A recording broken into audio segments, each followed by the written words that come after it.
Welcome to Mental Wealth, the podcast to invest in your mind. Here I will help you make sense of your mind and behaviours, giving you the tools to have your best life. There is so much to share, so let's get into this episode and explore another great topic. So welcome to episode 25. I am delighted that you are here with me, and I have a very special guest with me today. In this episode, we're going to talk about resilience, but we're going to talk about resilience in a different way to maybe the way that we often talk about it. We often talk about resilience being our bounce back, our ability to be able to cope with something that's happened. But what I'm interested in is sharing when it's happening. And I think that's something that's really different. So I have a special guest with me today, and I would like to welcome Mel Kelly. Hi, thanks for having me. Brilliant. So I want to share a little bit about how Mel and I met, because it was in September this year, and she and I signed up independently to the Yorkshire Three Peaks for a charity called Move Against Cancer. And Mel and I were in the same group. And I think it'd be brilliant for us to talk a little bit about what it was like pushing through that. But I also want to bring Mel's own story in, because I think it'll really inspire people to think about themselves and how sometimes we find and dig deep, and it's a good thing, isn't it? So Mel, let's start with telling everyone a little bit more about you. Absolutely, yeah. So I'm 23, and last year in September I started suffering with headaches. And I first went to the opticians, and they told me I was fine and I needed to go to the doctors to get more tests. And upon going to the doctors, I was diagnosed with a sinus infection. A few days later, I couldn't get out of bed, so I went back to the doctors, and they didn't lay a finger on me, no tests or anything like that, and they told me to finish the medication, and it's nothing neurological, nothing to worry about, I'll be absolutely fine. So I went home, finished the meds, and then lo and behold, a few days later, I was back in the doctors, undergoing more tests, and this time I was diagnosed with migraines, or what they thought to be migraines. And then I was carrying on with the medication and things like that, but things were getting worse. I was losing my balance, I was losing my vision, my headaches were getting worse, and I started being nauseous and vomiting and things like that. And then towards the end of November, I lost my vision, completely lost my vision, double vision. It was awful. And I was told to fill in an e-consult, and the doctors would get back to me within up to 2 weeks. But within the time of me filling out that e-consult and the doctors getting back to me, I went on holiday for 5 days to Lanzarote for a little winter break. And then upon coming back from Lanzarote, I had a call from the doctors, and they basically told me to up my medication at the time. And I was told to go and see an ophthalmologist within the hour for my vision loss. So got to ophthalmology, and they done some tests and stuff, and they took one look at me and basically said I needed to go straight to hospital to have a scan. There was something behind my eyes, they couldn't see what it was, and they didn't want to necessarily frighten me without having the results. And I turned around and said to the guy, I said, do I need to go now? I was like, I've got an MRI booked in for Friday, because of another test that came back. I had really high prolactin levels, which is produced by your pituitary gland in your brain. And he said, no, he said, you need to go to the hospital now. It's already been left too long. And at this point, I was confused on what had been left too long. So that was on the 19th of December. I went to get a scan. And then a few hours later, I was diagnosed with a brain tumour and blue lighted to the Walton Centre in Liverpool. Wow. And I think something that I want to just highlight again is Mel is 22. And to have gone through all of that, just even that little bit of the story, because obviously there's so much more to the story, it just shows what actually people can cope with. And I'm sure there's times where you felt like you weren't coping with it, but in the main, you did, and you have. And we're going to talk later about the walk that we did.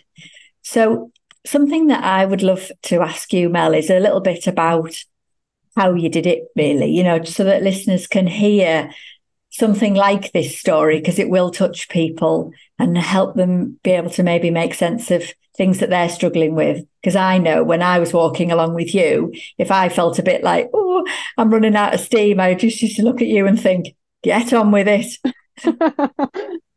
Yeah, so I think for me, the one thing that I can take away from it or say how I've managed to get through it. I mean, I'm still going strong now. I'm not even 10 months post surgery. So it's still all quite new to me, but I think there's a quote from Steve Jobs, and I think the only way to do great work is to love what you do. And I think in order for me to get through, I had to be positive. I'm a positive person anyway. And I just had to face my diagnosis and treatment with like determination and a positive outlook. And I kind of started to see it as an opportunity for growth and not a roadblock. And my life has took a completely different turn. And yet there's things I still can't do anymore. But I think if it hadn't have happened, we wouldn't have met. I wouldn't be on this podcast and so many other things that I've taken from this awful experience and turned it into such a positive one. So powerful to hear you say that, and so insightful as someone of your age. And I wonder whether there's a part of you that kind of thinks about not just the fact that you're young, but the fact that if there were other young people listening to this who maybe haven't had anything like this, I'm sure you've got friends who've, nothing like this has happened to them yet. And then kind of what they're saying about, oh, this isn't working, or that's no good, or that. What would you say? What do you say to people who sort of are moaning about things that are really quite minor? Because let's be honest, as humans, we do, don't we? We spend a fair bit of time being negative and moaning about things that are actually quite small. What kind of things do you say to them now, Mel? Get on with it. I think until you're diagnosed or treated with something like a brain tumor or something like that, I think it kind of makes you realize that things in life that we worry about on a day-to-day basis that are actually quite trivial. And I think for me to have a full craniotomy and go through surgery two days before Christmas, so I was diagnosed on the 19th and underwent surgery on the 23rd. I think for me to even grasp what was going on in such a short space of time, I did literally just have to get on with it. But it's one of them, like you can't lose hope. And I think if you lose that hope, it'll take you, it'll snatch you. And I think in order to keep positive and keep pushing and be able to get the most out of the treatments and things that are happening, the bad stuff, you have to try and influence it with some of the good. Like you still need to do some things, you still need to be surrounded by your family and your friends. But I think at the end of the day, yeah, you've just got to get on with it and plod on. But I think one of the things and one of the reasons why I was really taken by you and your story and wanted you to come and share here is because we don't have to have gone through what you have been through for people who are listening in, but actually to hear someone like you saying, just get on with it. I know there's lots of factors in that, and sometimes we have to look at life through a certain lens and be able to identify what we want to get on with. But that's my big thing, let's do it. Let's work out how we're going to do whatever it is that you're trying to do, and let's just get on with it. And I 100%. think, and I just think hearing you saying that on the walk and hear you saying it now, it does make people, I hope, listening in, who whatever it is that you're maybe not doing or not pushing yourself for, or maybe having a little moan, let's just work out how the heck are you going to just do it, as Mel says. Absolutely. And I think there's certain barriers and boundaries in life that stop us from doing certain things that we want to do or achieve and stuff like that. But I'm going to link this back to the walk now, Alison, because when we were on the walk, your shoes broke, I had a dodgy knee, and I just kept thinking to myself, like, I just need to move. I just need to do what this charity is telling me to do and move and put one step in front of the other, get on with it, like this feels awful now, but I'll feel great tomorrow. And like comparing myself to what I have been through and being 6 months ago or whatever, I would never have imagined of doing anything like that, even now. Like it's crazy. But to say that we both turned up on our own, and just got on with it, basically. We really did, didn't we? We really did. And I think, one of the things I felt on that day was that connection with others, and that there's something really strong about pulling together when you are doing something like that, isn't it? And I think, again, that's for me a bit of the jigsaw when you're thinking about just doing it, whatever your it is, but also, doing it and being surrounded by people who are our supporters. I mean, I know we were all encouragers of each other. And there was times where we were all chatting, or people were chatting in different conversations. And then there was other times where we were walking along on our own because we were digging a bit deep and we were having to kind of have a bit of a word, probably. I certainly was. Yeah, definitely. And I think that's the one thing that kind of allowed everyone in our group especially to stay together, because there was such a different mix of people. There was myself, there was you, there was a 32 times ex-international rugby player, there was a BBC presenter. We were with so many different people.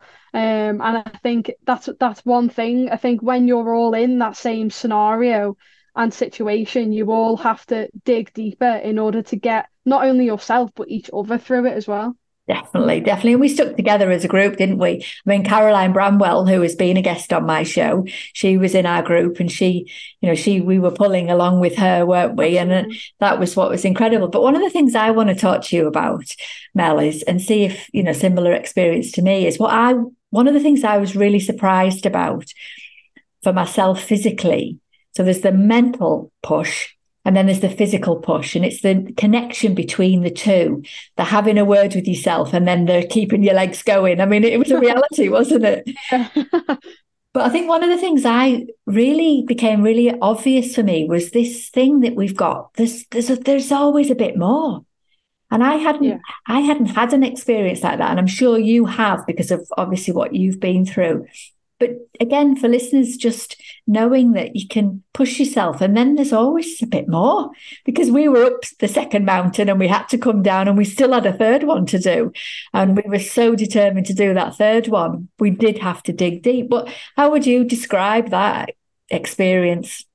I think, like you say, it always comes down to the mental aspect of it, and then obviously the physical of moving your body. And like I say before, for everything that I've been through over the past few months, it has been more than anything the mental challenge, and just trying to rest and recover, physically and mentally. But obviously, because it's my brain as well, I can't switch off at all. I'm constantly on the go, so obviously it takes me a little bit long to recover in that sense. But I think the thing for me is, physically, I don't think I'd ever experienced anything like that myself either. I think it was such a big ask. And I remember saying to one of the women the night before, I said, I don't think I can do this.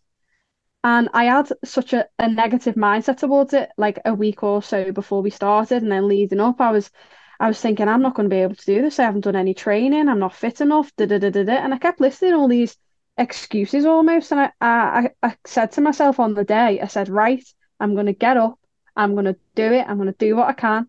And then when I heard about the cutoff for the third peak, because we had to be at a certain checkpoint in time in order to qualify for the third peak, I'd done what you said before, and I took myself aside and I had a little word with myself, and I was going with my walking poles. We were heading down towards the viaduct, and I just said to myself, I said, I cannot get to the second peak, complete the second peak, and then not get to the checkpoint for half three. I thought, there's no way. I said, I have to physically do this now. I'm in it. And I know people stopped after the first one and so on, and people stopped after the second, and you could do what you felt capable of doing. But I knew mentally somewhere in there, I knew I was capable of doing all three. My legs might not have felt it. And after the first one, I was shattered. I thought, there's no way I've got two more left in me, especially with a 5 hour walk between the first one and the second one. But I think 100% you've always got that little bit extra, whether it is physically or mentally. And I think with other people around you doing similar things or maybe going through similar things, you just have to push each other through and help each other get by. You really do. And that is exactly what was almost quite addictive, I think, is that pull, that drive for us. But we were all determined, weren't we, that we were going to do that third peak. And we were coming in practically in the dark. But it was exhilarating, even though we were exhausted. But do you remember the coming up the first peak, though? That the sense of Yeah. achievement wasn't it? It was absolutely incredible. We were like, we've done it, Yeah, people.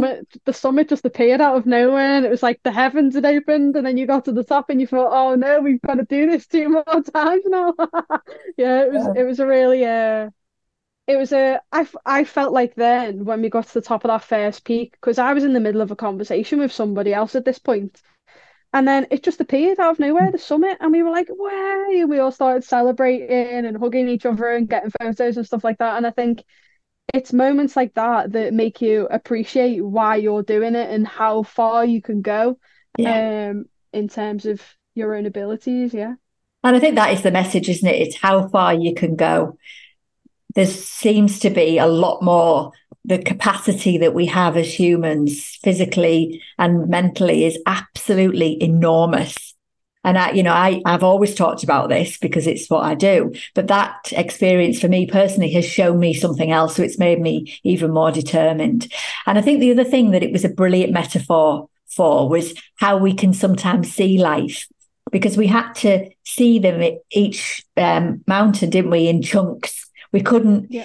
think about the whole thing, the whole walk, the whole 12 hours in one thought. We had to think about just this chunk, just that chunk, just the next stage, just the next bit, because otherwise it was just, it probably felt like all those silly thoughts would come. But actually, isn't that a great metaphor for life? Just one chunk, one step, one stage. What do you think Absolutely. about? Absolutely. Yeah. So in terms of me and myself in the past few months, I think that is how I've had to carry on with life. And you've hit the nail on the head of there, I think, in terms of I've just got to get through this scan, or I've just got to get through this appointment, or I've just got to get through this treatment. Like, you just have to get through things. And I think that is the mental challenge sometimes. Sometimes we forget how strong and resilient the human body is, because you think, I've just got to get through this chunk, and then you get through that chunk and you think, oh, it was fine, but now I've got to get through this, and so on. And I think sometimes as humans we do overthink things more. I think it's just natural, isn't it? We Yeah. overthink things a lot more than probably what we're aware of. Definitely, because I mean, if I'd thought in detail about that walk, I think you and I might have been going back home at the beginning, but I didn't. I signed up about 5 weeks before because of Caroline Bramwell, and did I'd done some training with my boot camp that I do anyway, and I'd done a little bit more, but not a lot. And I think I just went and said, do you know what?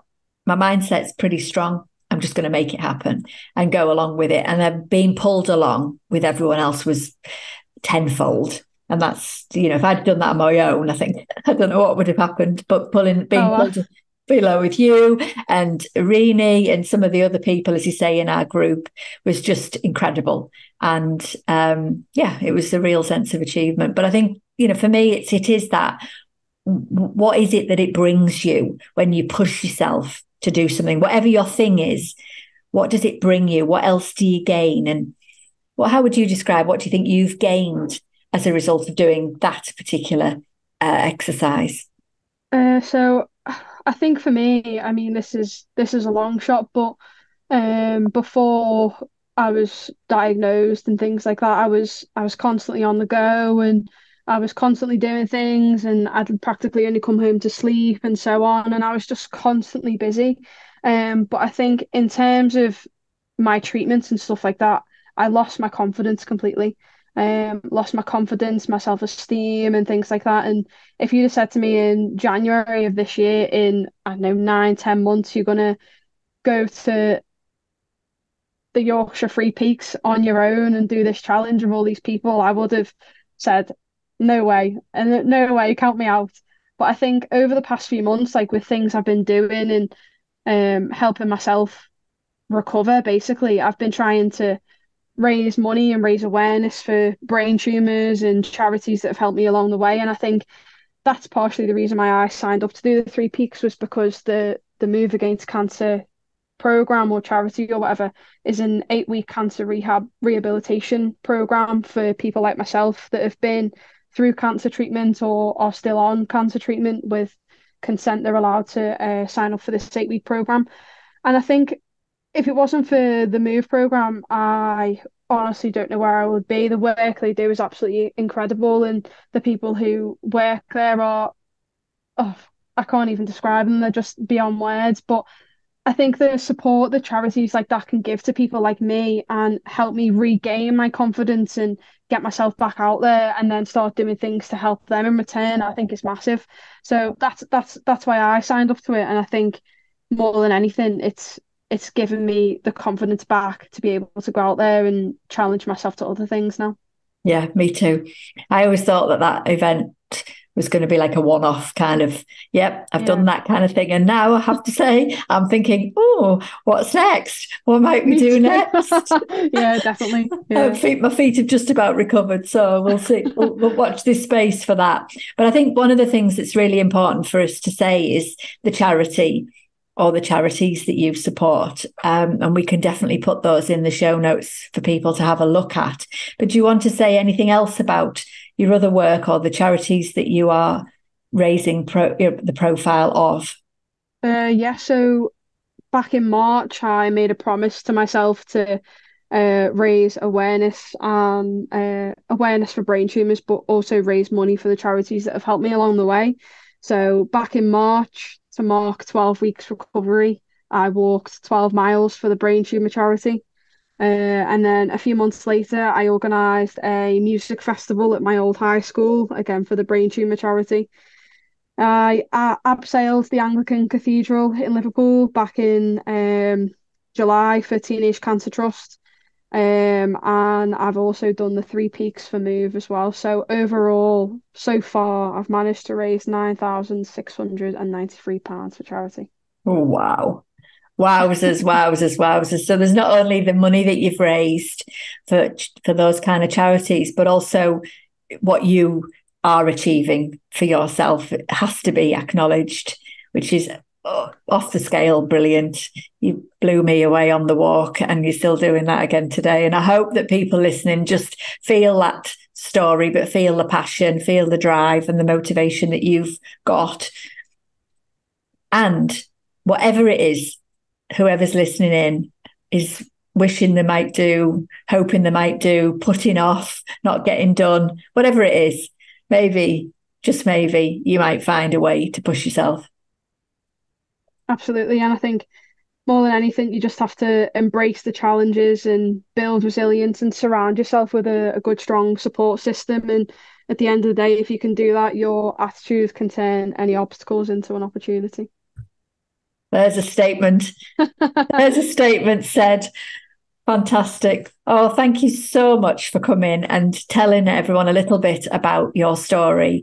I am excited to see what you do next, Mel, and where you go and how you can keep this whole thing that you've gained, as you say, as a result of something that could have been a complete opposite. And I know at times would have been so hard for you and your family.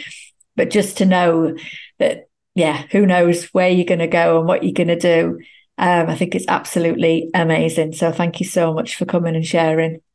Thank you for having me. You're welcome. So in next week's episode, we are going to talk about purpose again. And I have a guest, Naomi Holbrook. So I hope you can join me then. Thank you for listening and sharing in this episode of Mental Wealth. Remember, you can subscribe wherever you get your podcast.